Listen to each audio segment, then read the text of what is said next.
Hey everyone, welcome back. Psychopath1 here. I'm gonna show you a little something, and then I'm gonna review a little something.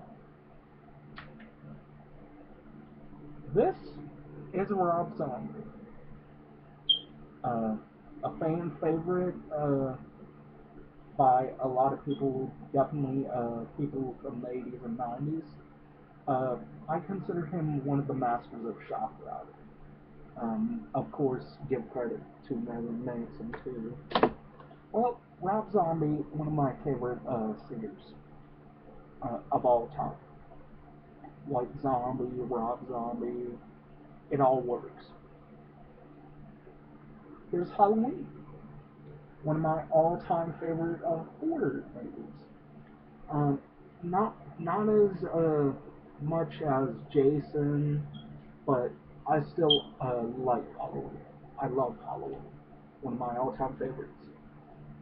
Um, how these two go together. Um, Rob Zombie was asked, "Hey, can you do a remake of Halloween?" And he swore up and down he was never going to do a remake of anything. But the studio kept on pushing him, and finally he caved in, or whatever, and said, "You know what? I'm going to do a remake of Halloween." Next thing you know, you get a bunch of backlash from all the fans of Halloween. Like, how is Rob Zombie going to ruin this? He's going to ruin it in some way. Well, Rob Zombie, uh, I liked House of a Thousand Corpses. Devil's Rejects was okay. I've never seen Lords of Salem. Halloween 2 sucked. Rob Zombie's Halloween 2, pardon me. Uh, well, let's talk about Rob Zombie's Halloween, unrated director's cut. Now, this is the cut he wanted to all people to see. So let's get started. Um, Pretty much, most of the film is a prequel. Now, we do not need a prequel for Michael Myers, just like we don't need a prequel for Leatherface. It just, it takes away the mystery. Like, the mystery of Michael was, he did this kid just snap?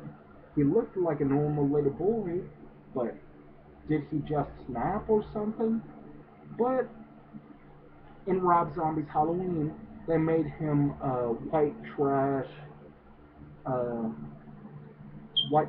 kid in a broken down home. Now, I don't mind that if it's done in a different movie. Michael did not need to be a white trash hoodlum. Um, he kills animals at first, but then this bully starts giving him shit, and he ends up taking a tree branch and beating the kid to death. And you've got Judith Myers. She actually has a bigger character. Uh, she's I forget the girl's name. I think she played in Forrest Gump. I don't like that movie, so I wouldn't know. But anyways, she plays Judith, and she plays a really slutty Judith. Like, I understand you're trying to push the envelope that he's from a broken home, but you don't need to do that. I like your style, but you don't need that. And then we're introduced to his mother, played by Sherry Moon Zombie, Deborah Myers. She seems nice, caring for her son, but she's got this asshole boyfriend. I forget his name, but he's played by William Forsythe. Um, so, fast forwarding, after Michael ends up killing the kid, the bully, with the tree branch, it's Halloween night. And Judith ends up going upstairs with her boyfriend, and uh, Michael ends up. Doesn't matter how drunk you are, you would at least have woken up and done something. He tapes William Forsythe to a chair and slices his throat. Now, no matter how drunk you are, you'd be able to see somebody and feel somebody taping you. And this is a whole bunch of tape, so you'd get hot, not in the good way. Um, and so Judith's boyfriend ends up taking out the William Shatner mask, aka the Michael Myers mask. And he's the first one to actually wear the mask. Now, that's a problem because that means an asshole boyfriend got to wear it before Michael. And Michael does have the clown mask in this through some parts of the killing. But then the guy's like, come on, baby, I want to do it with the mask on. And I'm like, oh. Then he ends up going downstairs to get something to eat. A post-sex sandwich, if you will. He gets beaten to death by Michael with a baseball bat. Pretty damn cool, actually. I thought it was really brutal.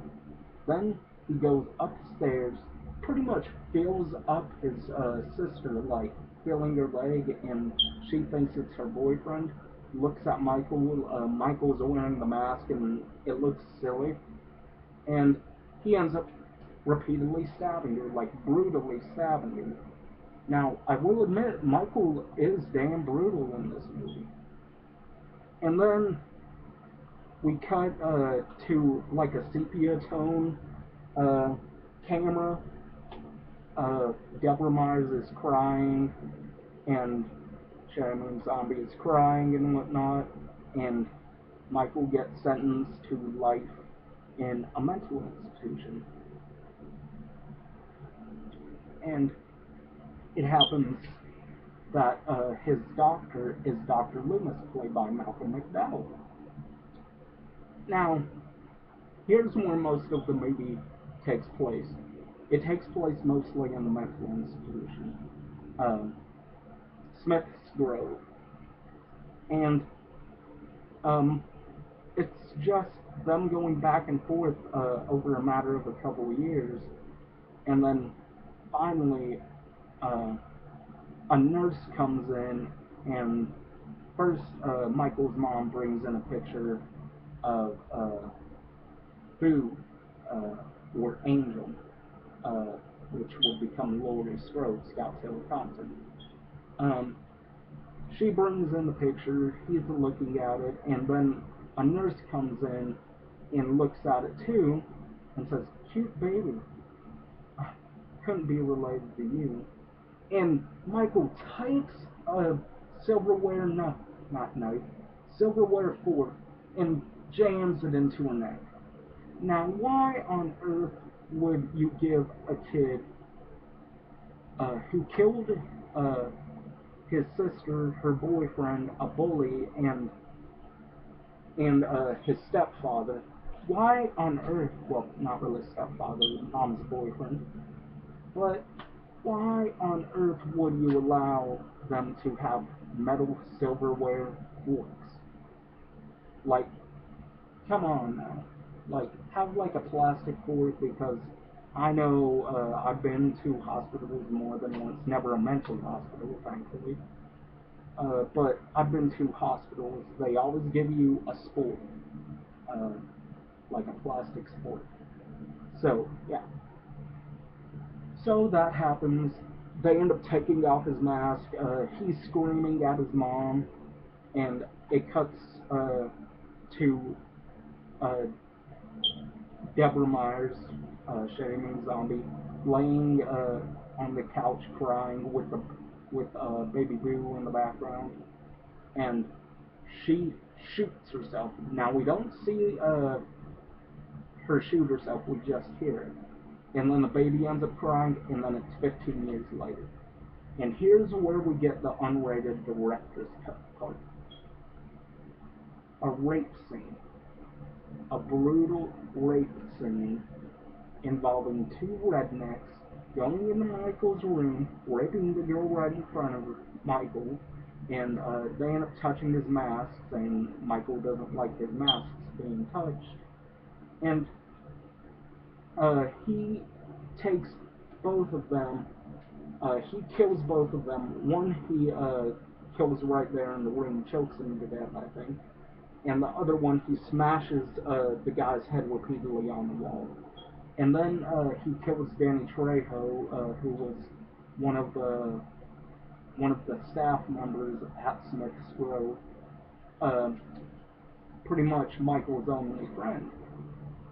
And Danny Trejo takes handcuffs and tries to put him around Tyler Mane, Michael Myers' hands.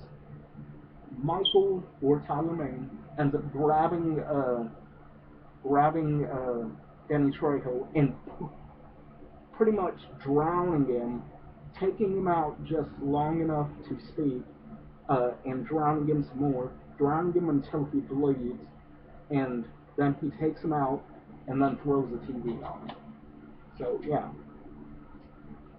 Then we cut to Scout Taylor-Compton, or as Matt Rambo Afterlife calls her, Scout Taylor straight out of Compton. He does not like this movie, but I happen to like it. Even though it sounds like I'm bashing the film, I actually do like it. Um, then, after we get introduced to Scout Taylor-Compton, we get introduced to Big Joe Grizzly, played by Ken Foree.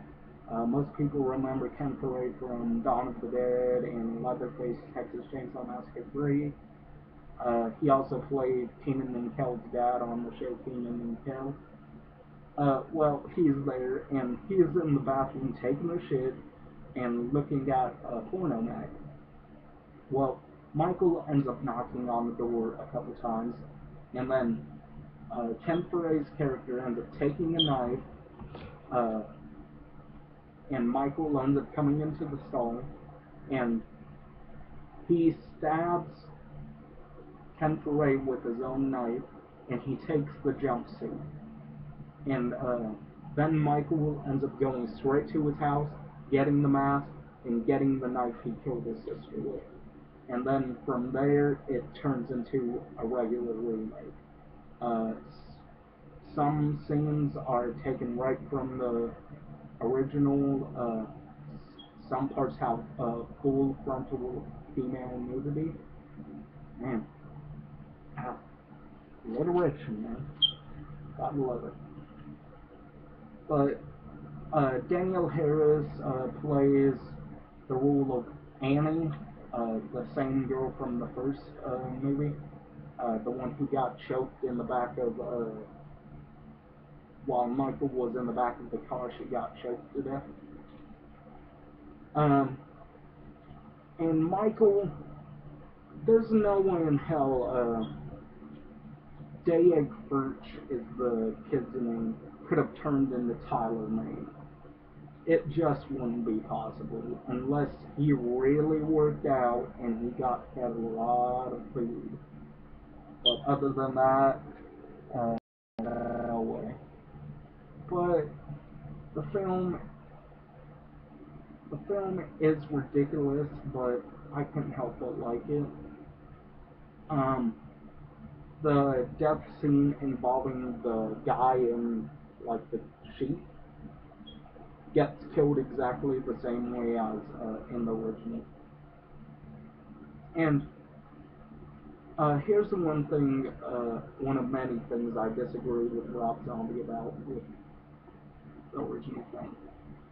He says that Dr. Loomis, Donald Pleasance's Dr. Loomis, seemed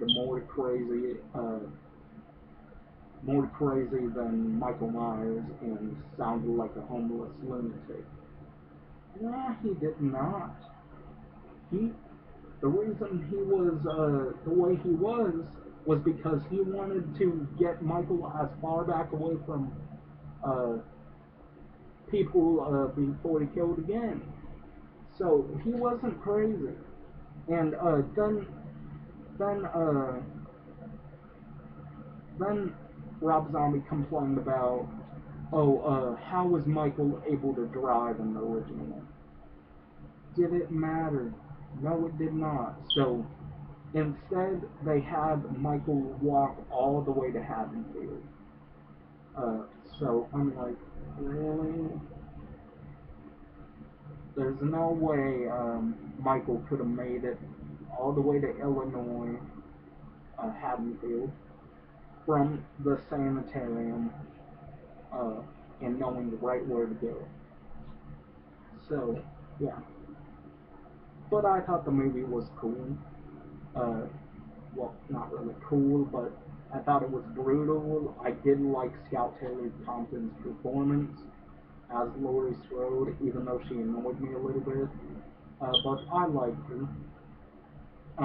She's a lot better in this than she is in Wicked Little Things in the April Fool's Day remake. Way better. Rob Zombie's direction was pretty whack, but I liked it for what it was.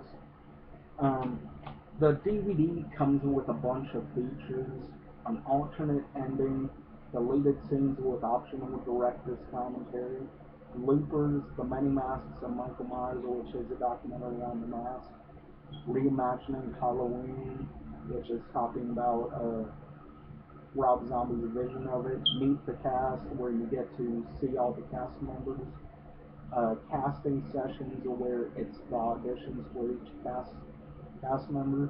Laurie Strode screen tested with Scout Taylor-Compton. Theatrical trailer and the first disc includes a feature-length commentary by writer-director Rob Zombie. Yeah, I liked this film. Even though it sounded like I bashed the film, I liked it. I give it